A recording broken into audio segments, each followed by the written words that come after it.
Hi friends, இன்றைக்கி நம்ம பார்க்க போகிறது அன்பே டயானா அப்படின்ற படத்தோட ட்ரெய்லர் ரிவ்யூ. ஸோ இந்த படத்தில் நம்ம ரோஜா, அதுக்கப்புறம் வந்து பார்த்திங்கன்னா நிறையா ஆக்டர்ஸ் வந்து புதுசாக நடிச்சிருக்காங்க. அதே மாதிரி இந்த படத்தில் ஒரு ஸ்பெஷல் என்ன அப்படின்னா, நம்ம பரிதாபங்கள் கோபி இதில் வந்து ஒரு முக்கியமான கேரக்டர் பண்ணிக்கார். அண்ட் தென் இவர் வந்து இதில் ஒரு காமெடி ரோலாக இந்த படம் முழுக்க இது பண்ணுறாரு. அவர் ஒரு முக்கியமான விஷயம் என்னென்னா, பெங்களூரில் இருக்கிற ஒரு தமிழன் மாதிரி கொஞ்சம் வித்தியாசமான ஒரு கான்செப்டை வந்து அவர் இது பண்ணியிருக்காரு. அந்த கான்செப்ட், அந்த ஸ்லாங்ஸ் வந்து அப்படியே அவருக்கு சூப்பராக சூட் ஆகிருக்குங்க. பக்காவாக பட்டையை கிளப்பியிருக்கிறார் தலைவர். ஓகே, படத்துலேருந்து அடுத்த கதை என்னென்னு பார்க்கலாம். கதைப்படி என்னென்னா, தலைவர் வந்து நம்ம ஒரு பொண்ணை இம்ப்ரெஸ் பண்ணுறது ட்ரை பண்ணுறாரு, லவ் பண்ணுறதுக்கு இது பண்ணுறாரு. அப்படி லவ் பண்ண போன பொண்ணு ஒவ்வொரு கட்டத்துக்கு அப்புறமும் வந்து கடைசியில் அவர் லவ் பண்ணி 2 பேரும் சேர்ந்தாங்களா, அவங்க லைஃபுக்குள்ளே நடந்தது என்ன, அவங்க லவ்வில் என்னென்ன பிரச்சனைகள் வருது அப்படின்றது தான் படத்தோட மீதி கதை.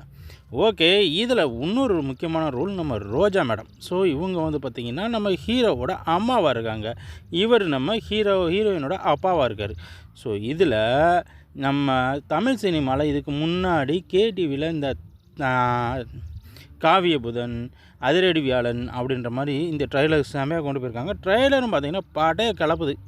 ஓகே, இதில் வந்து பொண்ணு வந்து கிறிஸ்டினாக இருக்குது, பையன் வந்து இந்துவாக இருக்குது. ஸோ இந்த கேஸ்ட் இதில் வரும்போது ரிலிஜன்ஸ் பிரச்சனை இதெல்லாம் வந்து கொண்டு வராங்க. ஸோ இந்த 2 பிரச்சனையை தாண்டி இவங்க லவ் பண்ணுறாங்க. இதையெல்லாம் தாண்டி அவங்க எப்படி கல்யாணம் முடிச்சுக்கிறாங்க அப்படின்றதான் படத்தோட மீதி கதை. படம் முழுக்கவே காமெடி ஷோவாக கொண்டு போயிருக்காங்கன்றதான் முக்கால்வாசி நல்ல உண்மை. ஆனால் ஒரு சில இடத்துல அப்படியே ஸ்லோவாகி எமோஷ்னல்லாம் கொண்டு வராங்க. ஆனால் இந்த லவ்லேயே வந்து பார்த்திங்கன்னு வச்சுக்கோங்களேன், மொக்கமான சில சீன்ஸும் இருக்குது. ஆனால் ரொம்ப ரொம்ப ரொம்ப சூப்பரான காமெடிஸாக வச்சு தான் கொண்டு வந்திருக்காங்க. முக்கியமாக நம்ம கோபி கூட இருக்கும்போது அந்த ஃபைட்டிங் சீன்ஸ் எல்லாமே வந்து செமையாக கொண்டு வந்திருக்காங்க. ஹீரோவுக்கு கொஞ்சம் டான்ஸ் ஆட தெரியலனாலும் பரவாயில்ல, ஹீரோயினோட செமையாக ரொமான்ஸ் பண்ண நல்லாவே தெரிஞ்சிருக்கு அப்படின்னு தான் நம்ம சொல்லணும். ஸோ இந்த படம் உண்மையிலே ரொம்ப சூப்பராக இருக்குன்னு நம்ம எதிர்பார்க்குறோம். ஸோ படம் ரிலீஸ் ஆனதுக்கப்புறம் படம் வந்து அடுத்து அப்டேட் பண்ணுவோம். நன்றி, வணக்கம். இந்த செய்தி உங்களுக்கு பிடிச்சிருந்தா நம்ம சேனலை சப்ஸ்கிரைப் பண்ணுங்கள். தேங்க்யூ.